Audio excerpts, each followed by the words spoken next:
आज हम मुद्रास्फीति एवं मंदी को समझने वाले हैं। मुद्रास्फीति किसको बोलते हैं, है ना। मुद्रास्फीति क्या क्या चीजों को कंट्रोल करता है, महंगाई कैसे बढ़ रहा है, इन सभी के बारे में हम देखने वाले हैं।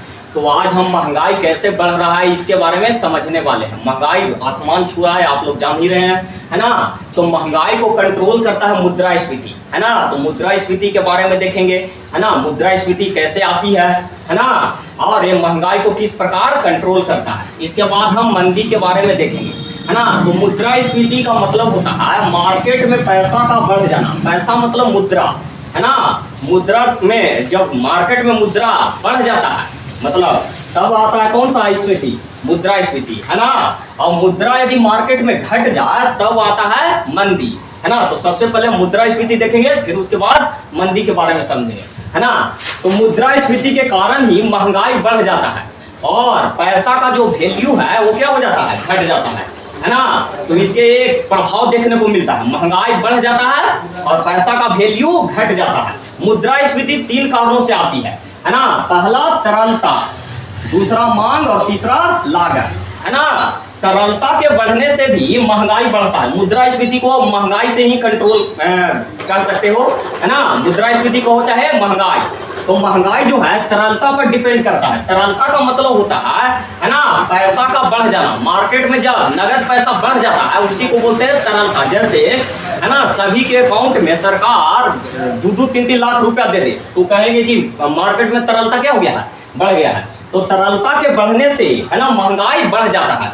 यह तो ऐसा जो मुद्रास्फीति होता है वो तरलता प्रेरित, है ना, मुद्रास्फीति होती है ना। जैसे वेनेजुएला में एक देश है वेनेजुएला, वहां पे, है ना, या इसका पड़ोसी देश एक था क्यूबा। उसने कह दिया इसके राष्ट्रपति को कि, है ना, नोट छाप करके गरीबी को दूर कर दो। तो इसने इतना ज्यादा नोट छाप दिया कि वहां एक, है ना, पाव रोटी का जो पैकेट है वो भी लगभग 2.5 लाख रुपया में मिलता है ना। तो नोट छापने से गरीबी दूर नहीं होता है, बल्कि क्या होता है, और नहीं तो अर्थव्यवस्था ही देश का क्या हो जाता है, चौपट हो जाता है। तो तरलता प्रेरित मुद्रास्फीति ये पहला कारण है ना। दूसरा मांग, है ना। मांग के बढ़ने के कारण भी महंगाई क्या हो जाता है, बढ़ जाता है ना। तो ऐसे जो मुद्रास्फीति आती है उसे बोलते हैं मांग प्रेरित मुद्रास्फीति। मांग के बढ़ने से जो मुद्रास्फीति आती है उसे बोलते हैं मांग प्रेरित मुद्रास्फीति। जैसे लगन उगन शादी विवाह में डीजे का जो, है ना, दाम है वो कितना बढ़ जाता है ना। तो ये कम समय के लिए होता है। जैसे चावल गेहूं का दाम, खाद का दाम यदि बढ़ जाए तो चावल गेहूं का दाम बढ़ जाएगा, है ना। तो ऐसे जो मुद्रास्फीति होती है उसको बोलते हैं मांग प्रेरित मुद्रास्फीति। ये मांग के बढ़ने के कारण आती है और एक बहुत ही कम समय के लिए होती है। लगन भर ही डीजे का दाम रहता है, उसके बाद उसका क्या हो जाता है, कम हो जाता है ना। तीसरा है लागत प्रेरित मुद्रास्फीति। ये सबसे खतरनाक होता है। ये एक बार यदि बढ़ जाए तो ये अस्थायी हो जाता है,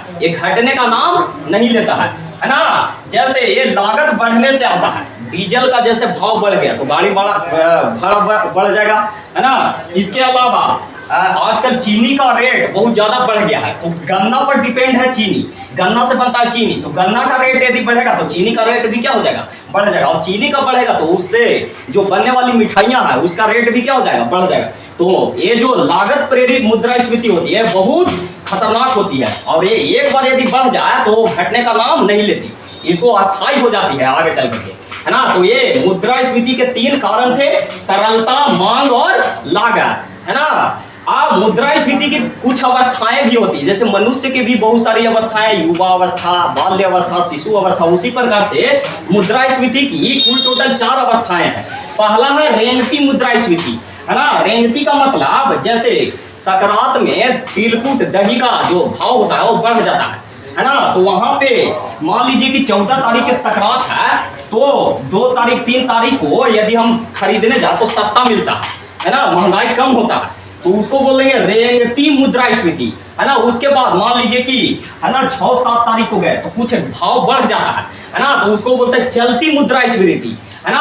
और यदि 11 तारीख के गए, है ना, 11-12 को, तो उस दिन बहुत ही ज्यादा भाव हो जाता है, तो उसको बोलते हैं दौड़ती। और यदि हम लास्ट में दम जाए, 14 तारीख के सकरात है और 13 तारीख को खरीदने तिलकुट और दही, तो उस दिन महंगाई और ज्यादा रहता है। तो उसे बोलते हैं अति मुद्रास्फीति, है ना। चलती और रेंगती ये हमारे लिए ठीक है, दौड़ती मुद्रास्फीति जो है ना, ये भारत में पाई जाती है ना। तो भारत में कौन सी मुद्रास्फीति? दौड़ती, है ना। और अति वाला तो बहुत ही खतरनाक होता है एकदम, है ना। पर्व त्योहार के लास्ट दिन, है ना, उस दिन यदि कोई सामान है भी, रख ले भी है तिलकुट चूड़ा, तो कहा जाता है कि ना है, तो ये अति मुद्रास्फीति है। तो ये मुद्रास्फीति समझ में आया। अब हम देखते हैं मंदी के बारे में। मंदी का मतलब होता है तरलता का घट जाना, मार्केट में पैसा का जब घट जाए, लोगों के पास पैसा न बचे, तब उसको बोलते हैं मंदी। और इसमें मांग क्या हो जाता है? खत्म हो जाती है ना। तो मंदी में लोगों के पास, है ना, पैसा नहीं रहता और इसमें व्यापार प्रभावित होता है। व्यापार न होने से पैसा क्या हो जाता है? खत्म हो जाता